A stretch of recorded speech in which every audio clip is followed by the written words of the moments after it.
आता उद्धवजींच्या लक्षात आलं. म्हटले अरे माझं ज्ञान यांच्या प्रेमापुढं शून्य आहे, शून्य.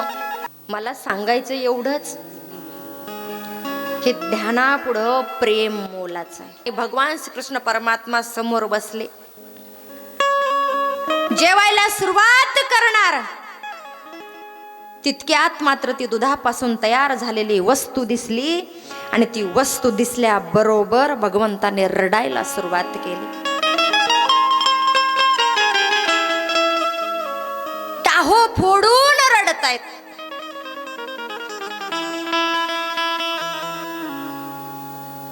त्या ताटाचं दर्शन घेतलं. दर्शन घेतल्याच्या नंतर भगवंत निघून गेले.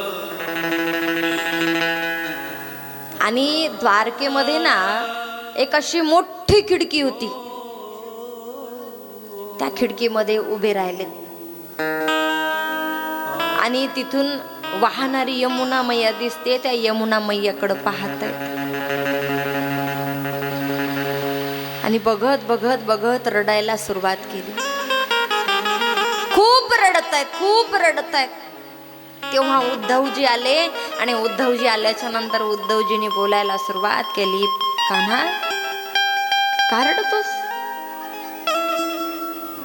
काय झालं तुला रडायला? त्यावेळेस भगवंताने सांगायला सुरुवात केली. म्हटले उद्धवजी, मला ना आज माझ्या गोकुळाची आठवण येते. आज मला माझ्या यशोदा मैयाची आठवण येते. आज मला माझ्या नंदराईची आठवण येते. आणि असं बोलत बोलत बोलत कन्हैयाने आणखी बोलायला सुरुवात केली. म्हटले उद्धवजी, बघा ना बघा ना बघा ना, ती यमुना मैया वाहतीये ना, ते बघ ते बघ, ते गाई गाई बघ, गाई जात आहेत बाजूने. यमुना मैयामध्ये जलप्राशन करतायत आणि बाजूला गोपाळ सुद्धा आहेत. ते गोपाळ मला आवाज देत आहेत, कान्हा ये, कान्हा ये, कान्हा ये. ही संकल्पना देवाच्या समोर तयार झाली आणि देवाने रडायला सुरुवात केली. उद्धवजी जरा ज्ञानी होते. त्या ज्ञानाने उद्धवजींनी बोलायला सुरुवात केली. म्हटले कान्हा, अरे द्वारकेचा राजा आहेस तू आणि एवढा श्रीमंत मोठा आहेस आणि ते गायीन गोपाळ यशोदा मैया नंदराय चाललंय काय तुझं? शांत बस. अरे देव आहेस ना तू, देवाने रडू नये. उद्धवजीने ज्ञानाच्या गोष्टी करायला सुरुवात केली. त्यावेळेस मात्र त्या ठिकाणी कन्हैयाने बोलायला सुरुवात केली. उद्धवजी, मला आजही तो क्षण आठवतो ज्या वेळेस नंद बाबा घराच्या बाहेर जात होते ना, मुद्दामून अनवाणी पायाने जायचे. मुद्दामून अनवाणी पायाने घराच्या बाहेर जायचे आणि खूप दूरवर गेले की मग माझ्या लक्षात यायचं की पिताश्री बिना चप्पलचे बाहेर गेलेत. मग मी त्यांच्या चपला हातामध्ये घ्यायचो, डोक्यावरती ठेवायचो, नाचत नाचत नाचत जायचो आणि वडिलांच्या पायामध्ये घालायचो. मला आजही तो क्षण आठवतो. आणि उद्धवा, मी सांगेन तुला, जेव्हापासून मी इकडं निघून आलो ना, तेव्हापासून नंदरायाने आतापर्यंत पायामध्ये चप्पल घातलीच नसावी. नाही घातली.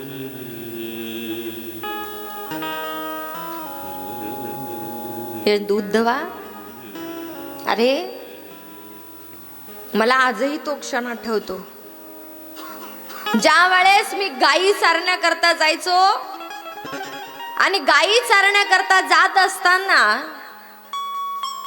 थोडस दूरवर गेलं ना की मला यशोदा मैया आवाज द्यायची, कान्हा, अरे तुझी भाकरी राहिली विसरून. आणि मी मुद्दामून विसरून ठेवायचो यशोदा मैयाला बघण्याकरता.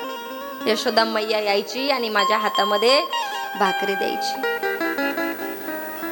आणि गायी ओळून घरी येत असताना मैयाचे डोळे आणि कान ज्या दिशेनं मी येणार आहे त्या दिशेनं असायचे. कधी माझा काना घरी येतो, कधी माझा काना घरी येतो, त्या रस्त्यानं असायचे.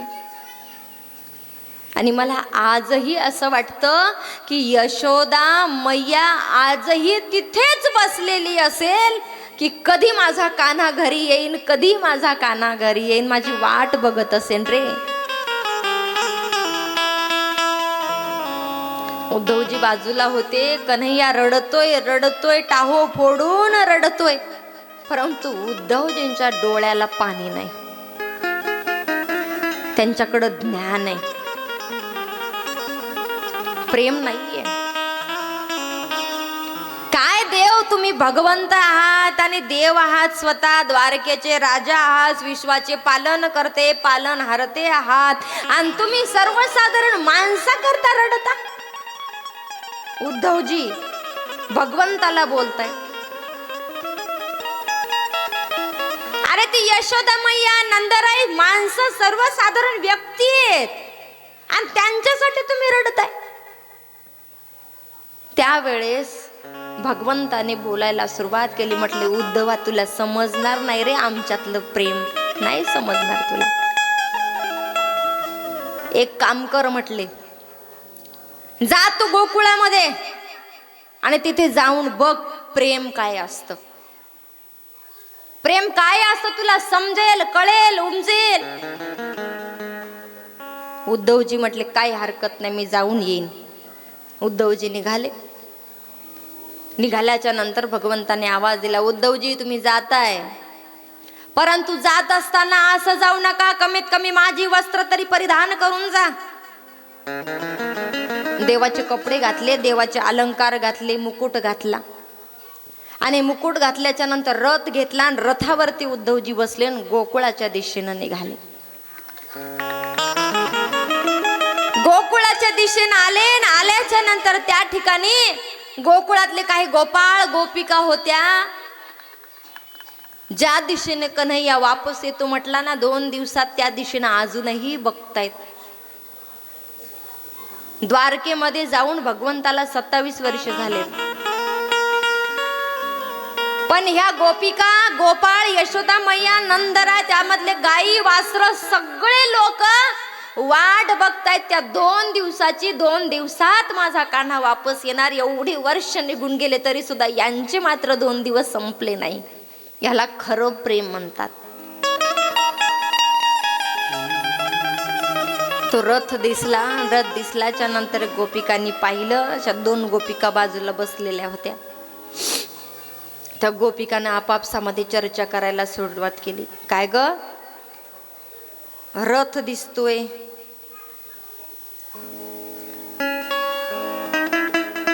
पहिला एक रथ आला आणि आपल्या कान्हाला घेऊन गेला, आणि हा दुसरा रथ आलाय, हा कशाला आला असेल बरं? एक गोपिका दुसरीला म्हणते. तर दुसरीने परत पहिलीला बोलायला सुरुवात केली. म्हटले अगं तुला काय समजतं?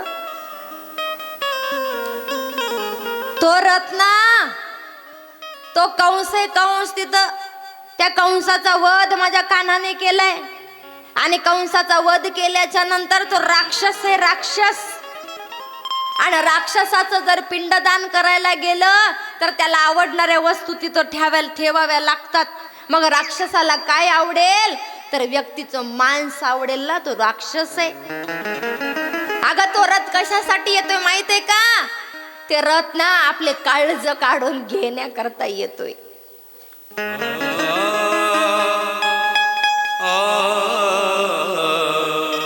बघा किती प्रेम आहे त्यामध्ये.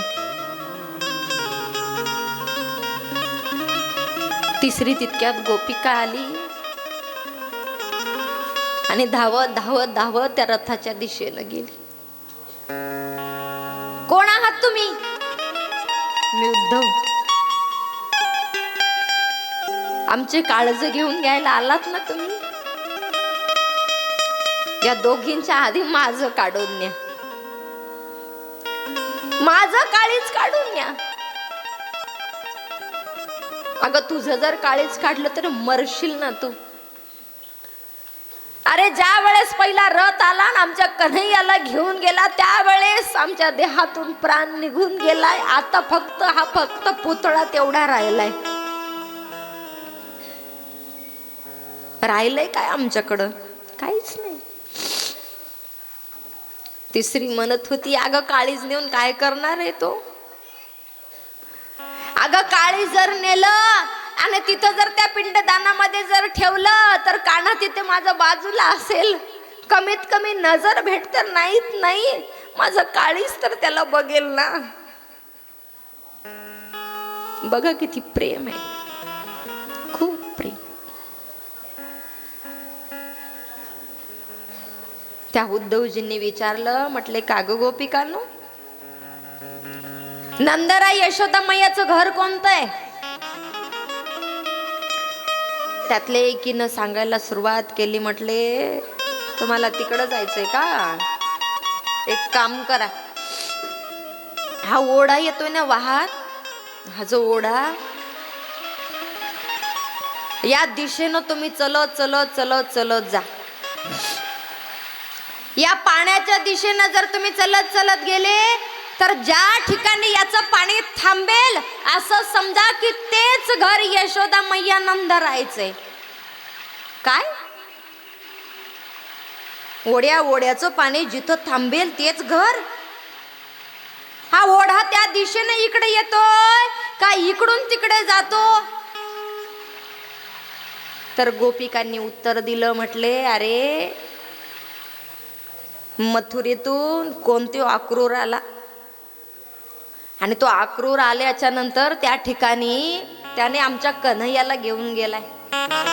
तेव्हापासून नंदराय यशोदा मैया एवढ्या रडतायत,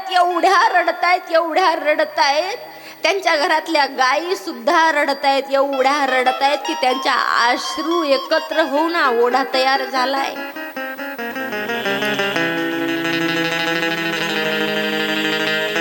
एवढा रडतायत.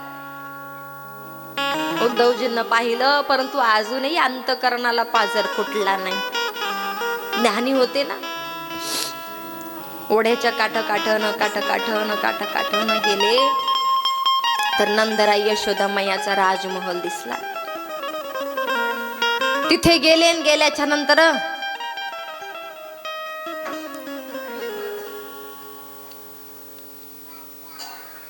जा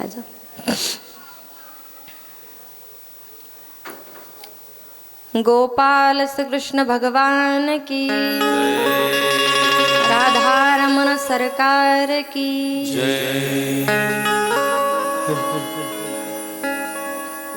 ओढा जिथे थांबेल तिथं घर म्हणजे महल यांचा होता.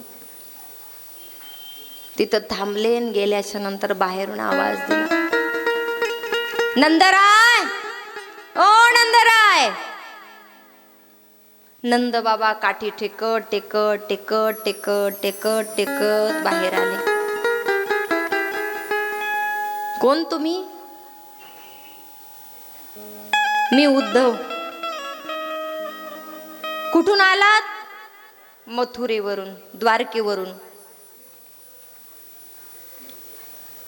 घरामध्ये बोलवलं, पाणी वगैरे दिलं, सगळं काही झालं, पण तिथं मेन प्रश्न म्हणजे असा झाला, मायबाप हो, उद्धवजींना नंदराय ओळखायलाच आले नाही. मग उद्धवजींनी नंदरायला बोलायला सुरुवात केली. म्हटले तुम्ही कोण? नंदरायने सांगितलं मीच नंदराय. तुम्हीच नंदराय? विचार केला, कारण की भगवान श्रीकृष्ण परमात्म्याने सांगितलं होतं नंद बाबा कसे दिसतात, दिसायला आहेत तरी कसे, सगळं काही सांगितलं होतं, परंतु त्याच्या विरुद्ध सगळं काही दिसलंय. पांढरे केस झाले, चेहऱ्यावरती सुरकुत्या पडलेल्या आहेत आणि घर पाहिलं तर स्मशानासारखं झालंय. कान्हाने सांगितलं होतं यशोदा मैयाने घर फार सुंदर ठेवत होती, स्वच्छ ठेवत होती, पवित्र ठेवत होती, परंतु घर मात्र स्मशानासारखं दिसते.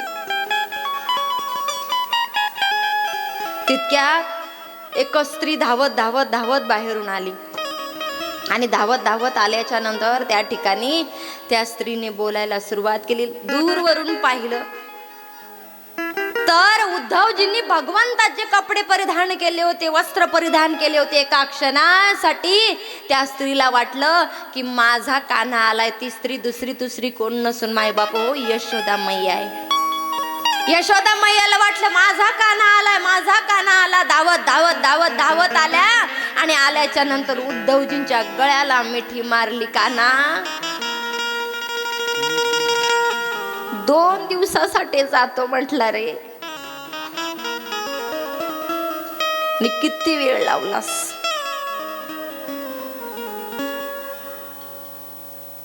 उद्धवजींनी दंडाला धरावं. कोण तू? माझ्या गळ्याला मिठी मारते, हो बाजूला. यशोदा मैयाला बाजूला केलं. नंदरायनं सांगितलं उद्धवजी ही यशोदा आहे. यशोदा यशोदा मैया. कान्हाने सांगितलं होतं यशोदा मैया फार दिसायला सुंदर आहे, खूप दिसायला सुंदर आहे. परंतु तशी दिसतच नव्हती. केस विखरलेले होते, कपाळावरती काहीच नव्हतं, नाकातही काही नाही, हातात काही नाही, पायात काही नाही, गळ्यामध्ये काही नाही. ती अवस्था माझ्या यशोदा मैयाची झाली होती. ही यशोदा. तुम्ही कोण? मी उद्धवजी. कशाला आले? मला कन्हैयाने पाठवले. यशोदा मैयाने रडायला सुरुवात केली. म्हटले तो स्वतः नाही येऊ शकला, तुला का पाठवलं? त्याला यायचं नाही का यशोदा मैयाला भेटायला? तुला का पाठवलं? त्या ठिकाणी उद्धवजीने सांगायला सुरुवात केली. म्हटले तुम्ही मोहमायामध्ये फसले, ज्ञानाच्या गोष्टी करतायत आता. तुम्ही मोहमायामध्ये फसले. कान्हा हा फक्त तुमचा एकट्याचा नाही, जगाचा आहे, तुमचा मुलगा नाहीये तो. यशोदा मैयाने आणखी जोरात रडायला सुरुवात केली. काय? माझा कान्हा नाहीये तो? काय म्हणताय उद्धवजी?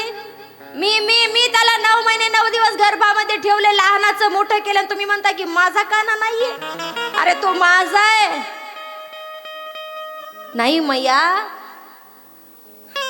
तो तुमचा नाहीच आहे, तो जगाचा आहे. अरे मी पाहिलं लहानपणे त्याला रांगताना, आणि तो जर देव असता तर तो रांगला नसता, सरळ उभा राहिला असता. अरे मी पाहिलं त्याला भुकेनं व्याकुळ होताना, गाई ओळून येत होता तर रडत रडत घडा कराई येत होता की मैया मला खूप भूक लागली, खाण्याकरता काहीतरी दे. अरे तो देव असता तर त्याला भूकच लागली नसती ना.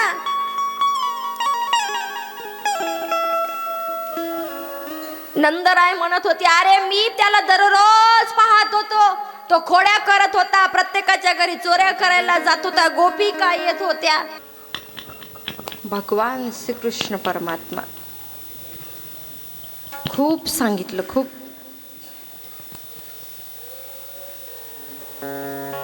परंतु ते आई वडिलांचं काळीज आहे. त्यांना ज्ञान कळत नाही, त्यांना प्रेम लागतं. खूप काही गोष्टी सांगितल्या आणि मग बोलत बोलत बोलत बोलत उद्धवजींना सांगितलं अहो मी सांगतोय ना तुमच्या समोर, तो तुमचा मुलगाच नाही, तो जगाचा बाप आहे. यशोदामाई आतापर्यंत समजावून सांगत होती, आता नंदराय उठले. काय रे उद्धवा, किती वेळचं ऐकून घेतोय मी, आमचा मुलगा नाही, आमचा मुलगा नाही, आमचा मुलगा नाही. अरे तो जर देवच असता, खरं सांग, तो जर देवच असता तर आम्हाला सोडून गेला असता का? सांग ना तू, गेला असता तो आम्हाला सोडून? बराच वेळेस आम्ही ऐकतोय तुझं, तो देव आहे, तो देव आहे, देव आहे. बरं समज देव आहे, आम्ही त्याचे भक्त आहोत. मग एक देव भक्ताला सोडून कधी जाईल का रे? नाही जाणार. तरी तो आम्हाला सोडून गेलाय ना.